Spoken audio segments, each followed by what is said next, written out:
Evening everyone, welcome back to our channel. आज मैं आपके साथ डिस्कस करूंगी केमिस्ट्री ऑफ एल्काइंस। देखिए, लास्ट जो हमारी वीडियोस थी उनमें मैंने आपके साथ डिटेल में एल्कीन्स को डिस्कस किया था और उससे पहले मैंने आपके साथ एल्केन्स को डिस्कस किया था। अभी जो मैं डिस्कस करूंगी आपके साथ वो है एल्काइंस। तो हम डिटेल में पढ़ चुके हैं एल्केन क्या होती है, एल्कीन क्या होती है। तो अभी आपको दोनों के बीच का डिफरेंस बहुत अच्छे से क्लियर होगा। एल्कीन में क्या होता था, कार्बन कार्बन के बीच में सिंगल बॉन्ड। एल्कीन में क्या होता था, कार्बन कार्बन के बीच में डबल बॉन्ड। और आज जो चैप्टर हमारा स्टार्ट हो रहा है that is alkyne, chemistry of alkynes. तो यहाँ पर हम एल्काइंस के बारे में वो सारी चीज़ें पढ़ेंगे।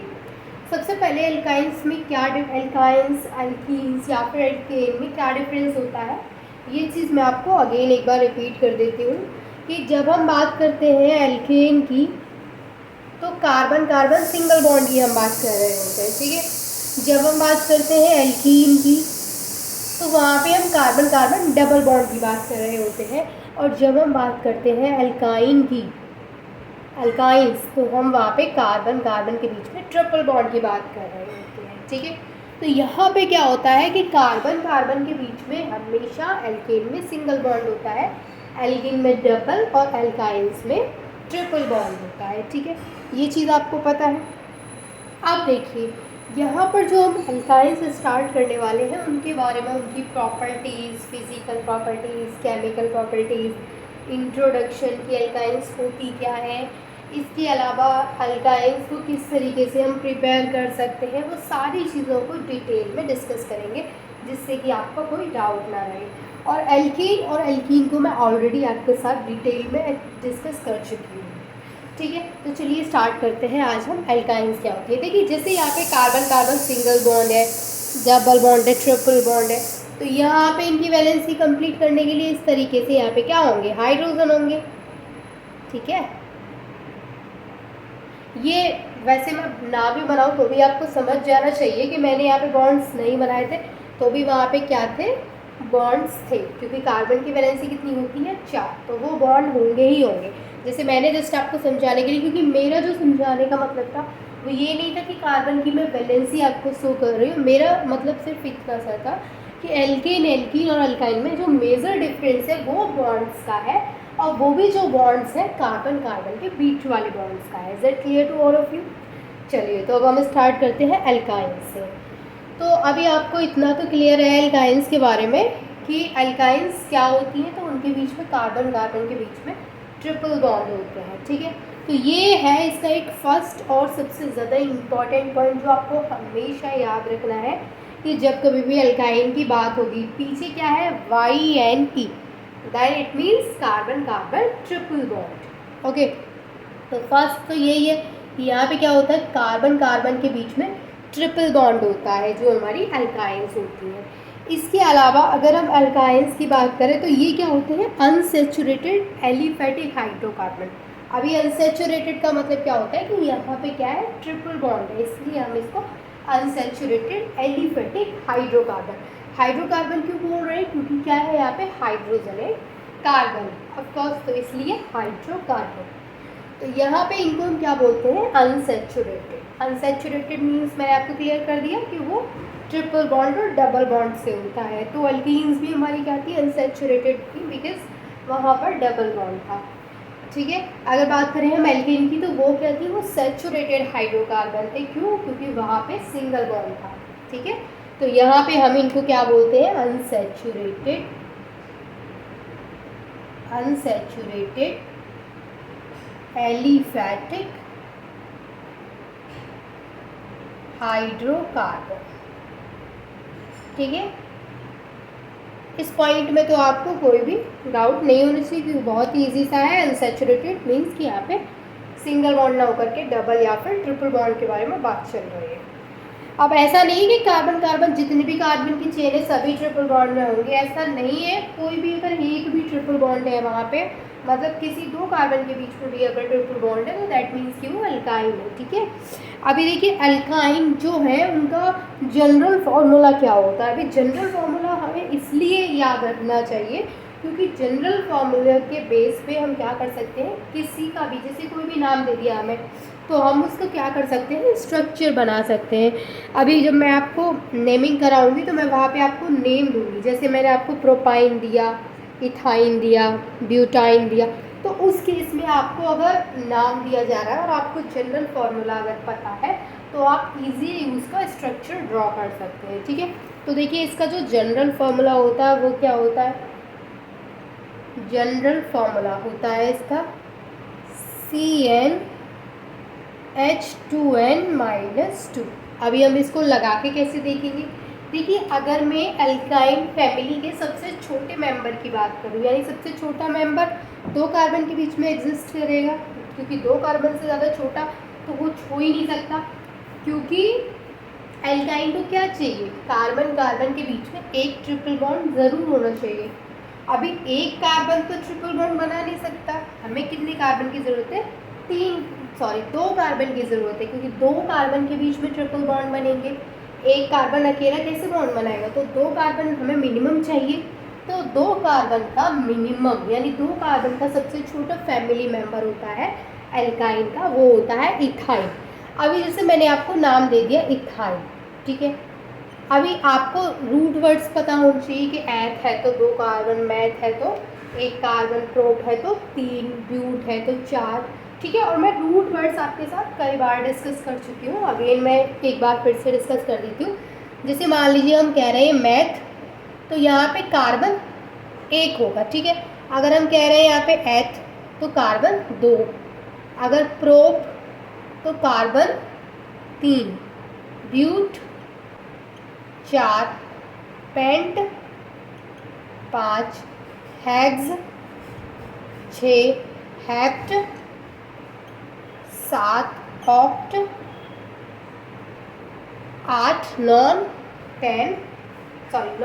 9 एंड डेक 10, ठीक है। तो ये क्या है, रूट वर्ड्स हैं जो कि आपको पता होना चाहिए। इन रूट वर्ड के बेस पर ही हम क्या कर सकते हैं, मतलब अगर हमें रूट वर्ड्स पता है और एल्काइन, एल्कीन या फिर एल्केन, इनके हमें जनरल फॉर्मूले पता है, तो उस केस में हम क्या कर सकते हैं, उसके स्ट्रक्चर को ईजिली ड्रॉ कर सकते हैं, ठीक है।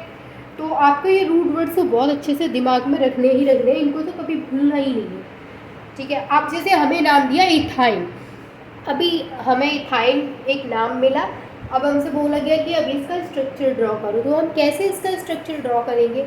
अब क्योंकि हमें रूट वर्ड्स पता है, हमें पता है कि जो एथ होता है उसमें नंबर ऑफ कार्बन एटम्स कितने होते हैं, 2, तो इसी के बेस पे अब हम इसका स्ट्रक्चर बनाएंगे। कैसे, हमें जनरल फॉर्मूला पता है CnH2n-2, इथाइन में कितने कार्बन होते हैं, 2, number of carbon that means the value of n, ठीक है। जो नंबर ऑफ कार्बन होंगे वो क्या है, n की वैल्यू है, तो हम यहाँ पे n की जगह पे क्या रखेंगे, 2, बिकॉज इथाइन, तो ये हो गया n की जगह पे C2, आप H रखेंगे यहाँ पे और फिर 2 × अब यहाँ पे n की जगह फिर से क्या रखेंगे, 2 एंड -2, तो क्या निकल के आया, C2H, 2 2 ज़ा 4 एंड 4 - 2 अगेन 2, तो ये क्या आ गया इसका C2H2, इसका फॉर्मूला आ गया, मतलब 2 ही कार्बन होंगे वहाँ पे और 2 ही हाइड्रोजन होंगे। अब हम इसका स्ट्रक्चर कैसे बनाएंगे, देखिए हम इसका स्ट्रक्चर कैसे बनाएंगे, 2 कार्बन हमने बना दिए और ये तो हमें पता है इथाइन है, दैट मीन्स कि ट्रिपल बॉन्ड होंगे, तो हमने कार्बन कार्बन के बीच में ट्रिपल बॉन्ड बना दिया, और क्या है, 2 हाइड्रोजन, तो 1 हाइड्रोजन यहाँ, 1 हाइड्रोजन यहाँ, कार्बन की वैलेंसी भी कंप्लीट हो गई, क्योंकि कार्बन की वैलेंसी कितनी होती है, 4, तो इस तरीके से हमने क्या बना दिया, इसका स्ट्रक्चर ड्रॉ कर दिया इथाइन का। समझ में आया कि कितना इम्पॉर्टेंट होता है जनरल फार्मूला याद रखना, ठीक है। अभी और एग्जांपल्स हम करके देखते हैं, चलिए मैं इसको इरेज कर देती हूँ। अब मान के चलिए आपके पास कोई और उन्होंने नेम दिया, जैसे मान लीजिए आपके पास नेम आया पेंटाइन, ठीक है, अभी आपके पास क्या नेम आया है, पेंटाइन। अब देखिए एक चीज़ मैं आपको बताती हूँ, जैसे मैंने बोला पेंटाइन, अभी ऐसा भी तो हो सकता है कि पेंटाइन फर्स्ट या सेकंड या थर्ड आपको इस तरीके से दे, इस तरीके का मतलब क्या होता है, जैसे मान लीजिए पेंटाइन फर्स्ट है, ठीक है, पेंटाइन फर्स्ट का मतलब क्या है कि फर्स्ट पोजीशन पे क्या होगा, ट्रिपल बॉन्ड लगा होगा। अगर 2 दे रखा है यहाँ पे 1 की जगह पे, अगर यहाँ पे मान लीजिए यहाँ पे अगर 2 है, तो 2 है तो इसका मतलब सेकंड पोजीशन पे ट्रिपल बॉन्ड लगा हुआ है कार्बन कार्बन के बीच में, ठीक है। अभी जैसे मैंने बोला 1, पेंटाइन 1 है, तो इस केस में तो आप सिंपली पेंटाइन भी लिख सकते हैं और पेंटाइन 1 भी लिख सकते हैं, कोई दिक्कत नहीं। क्योंकि पेंटाइन अगर मैं नॉर्मली लिख रही हूँ दैट मीन्स कि जो कार्बन है वो पहले वाले पोजीशन पे है, तो वो मैं पेंटाइन 1 भी लिख सकती हूँ और पेंटाइन भी नॉर्मल लिख सकती हूँ, ठीक है। अभी अगर इसका स्ट्रक्चर में ड्रॉ करने की बात करूँ, अभी मैं आपको एग्जांपल्स बताऊंगी जिससे आपको और बेटर तरीके से क्लियर हो कि किस तरीके से आपको स्ट्रक्चर्स को ड्रॉ करना है, ठीक है। तो अब क्या करना है आपको, जैसे पेंटाइन 1 है तो अभी आपको क्या करना है, पेंटाइन 1 है तो सबसे पहले आपको देखना है कि रूट वर्ड हमें क्या दिया है, पेंट। और आपको पता है कि जो रूट वर्ड पेंट होता है उसमें नंबर ऑफ़ कार्बन्स कितने होते हैं, मैंने भी कराए थे कि पेंट में नंबर ऑफ़ कार्बन्स होते हैं 5। दैट मीन्स कि यहाँ पर जो वैल्यू है एन की वो क्या है, 5 है। 5 एन की वैल्यू है तो हम क्या करेंगे, C5H2 इंटू 5 माइनस 2, इसका क्या हो जाएगा, C5H2 5 से 10, 10 माइनस 2 8। ये क्या आ गया इसका फॉर्मूला। अब इस फॉर्मूले के बेस पे हम क्या बनाएंगे, इसका स्ट्रक्चर, ठीक है। अब स्ट्रक्चर कैसे ड्रॉ करेंगे, मैं इसको यहाँ से इरेज कर दूँ, ये आपने नोट कर ही लिया होगा। देखिए अब क्या बनाएंगे हम, पेंटाइन का स्ट्रक्चर। तो सबसे पहले हम नंबर ऑफ कार्बन्स ड्रॉ करेंगे, 1 2 3 4 5, 5 हमारे पास कार्बन है। अब क्योंकि पेंटाइन 1 है तो हम क्या करेंगे, 1 पोजीशन पे ट्रिपल बॉन्ड लगाएंगे। तो मैं ट्रिपल बॉन्ड यहाँ लगा देती हूँ, 1 2 एंड 3, कोई दिक्कत नहीं।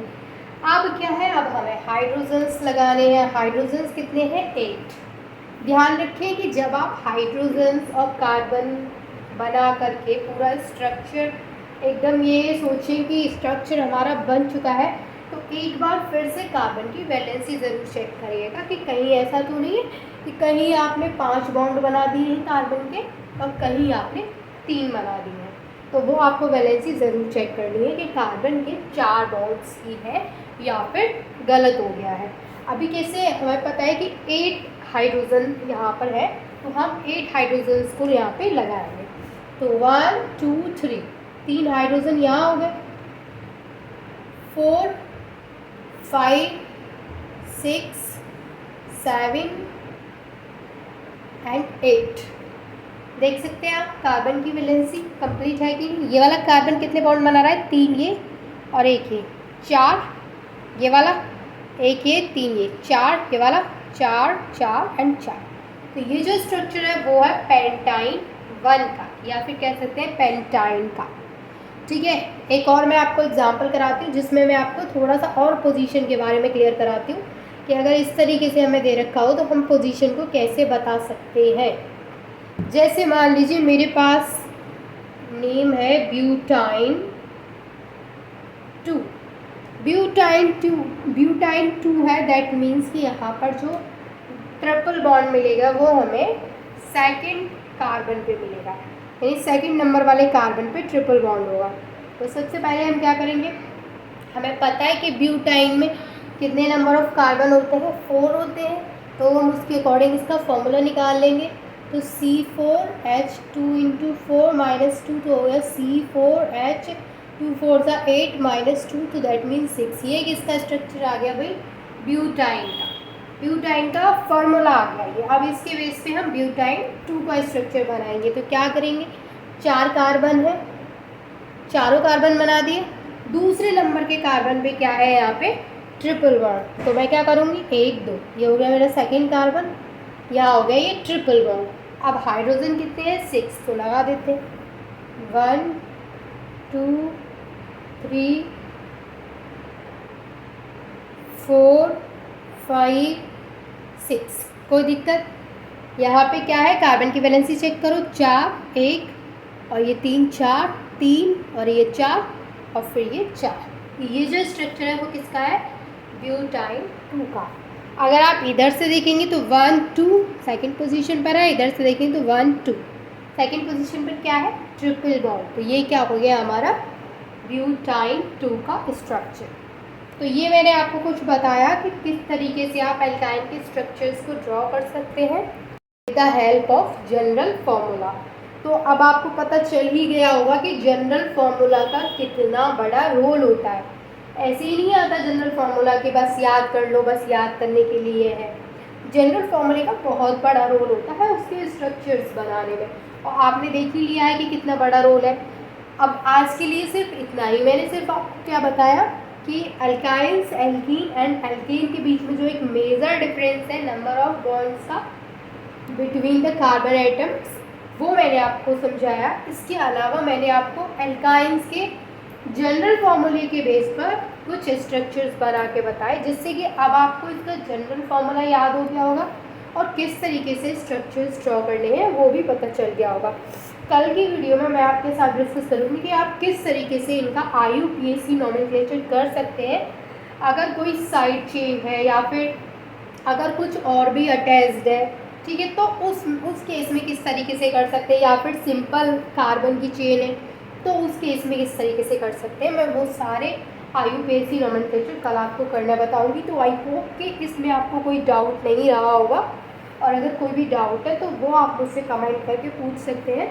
जब नेक्स्ट वीडियो आएगी या तो मैं उसमें बता दूँगी या फिर कमेंट में ही बताने की कोशिश करूँगी। And thank you so much for watching this video.